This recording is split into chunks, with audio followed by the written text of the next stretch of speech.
ભાઈ બોલાવવાનું કારણ એક છે કે કિશનદાસનું રાજ્ય આપણા ભાઈ ખર અને દુષણ એને સોંપવામાં આવે છે. બરાબર. ખરને રાજ્ય કરવાનું છે અને દુષણને સેનાપતિ હોવાનું છે. હા. અને ખરનો દીકરો તીસરા નામનો રાક્ષસ છે એને પ્રધાન પદ હોવાનું છે. ખર દુષણ એને હું રાસ્તે કરી દઉં. તમારા હાથે રાત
તમારા માટે ભાવતા ભોજન બનાવશે.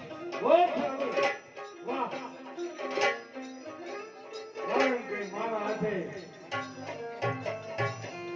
મારા હાથે સુરપુખાને વિધવા ભાવ લાવ્યો છો.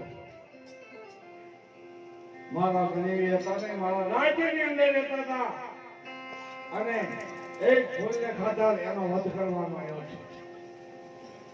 એ બે રાતારે વિધવા બની છે પણ બેને વિધવા પણ ન રહેવા દો એ નકાબદી રાવણની ફરજમાં આવે છે. હા ભાઈ. બેન. હા ભાઈ. કિષ્કંધરની અંદર રાજ મહેલ હોય કે નગરની અંદર હોય ખુશીથી આનંદથી તમારા માટે બધી છૂટ છે. ભાઈ આજે તમારી બેન સુરપુંખા તમારા માટે રસોઈ બનાવે છે. બહુ સરસ. રસોઈની અંદર એ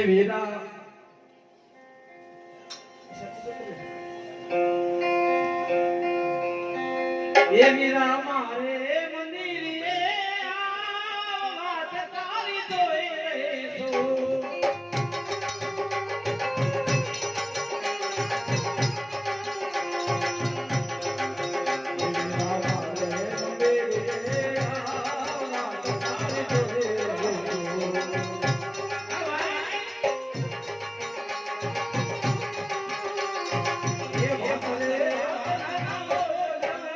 Oh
સુરખાને ભૂલી ન જતા હો ભાઈ.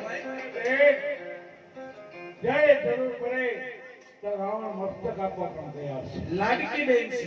લાડકી બેન છે, એકની એક બેન. હા હા ભાઈ ખરદૂષણ તમારે પણ મારું ધ્યાન રાખવું છે. હા એ વીરા ગરીબડી બેનીને ભૂલી જા તો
તારો ભાઈ જ્યાં સુધી લંકાની અંદર રાજ ચલાવે છે અને તારો ભાઈ ખંડનો દુષણ સ્કંદાનું રાજ્ય કરે છે ત્યાં સુધી બેન તને હું આંખ નહીં આવવા દઉં. મારું અભય વચન છે. એટલે ભાઈ હવે આ રાજની અંદર ભાઈ કઈ પ્રશંસની જવાબદારી. હા ભાઈ ખંડુષણ બેનનું રક્ષણ કરવું એ તમારી ફરજમાં આવે છે. કિષ્કંધાનું રાજ્ય તમને સુપ્રત કરું છું. અરે બેન, રાજતિલકની ખુશીમાં તારે જે જોડે તે માગી લે. વાહ વાહ સરસ. બેન બેન માગે ભાઈ પણ જ્યારે અમે તમને બોલાવું ત્યારે તમે હાજર થજો ભાઈ. હા હર દુષણ તમે બે રક્ષા કરો જ છો મારી અને એની તમારે રક્ષા કરવાની છે. બરાબર છે હો? બેન. આ રાજની તિલક તમને કરી હા એટલે બાલકેશ આ બેન કિષ્કંધાની રાજ્યની અંદર સીમાની અંદર આનંદથી હરો ફરો અને મોજ મસ્તી કરો. ભલે ભાઈ જે જરૂર પડે તો લંકાના દ્વાર તમારા માટે ખુલ્લા છે. ભલે ભાઈ જાઓ.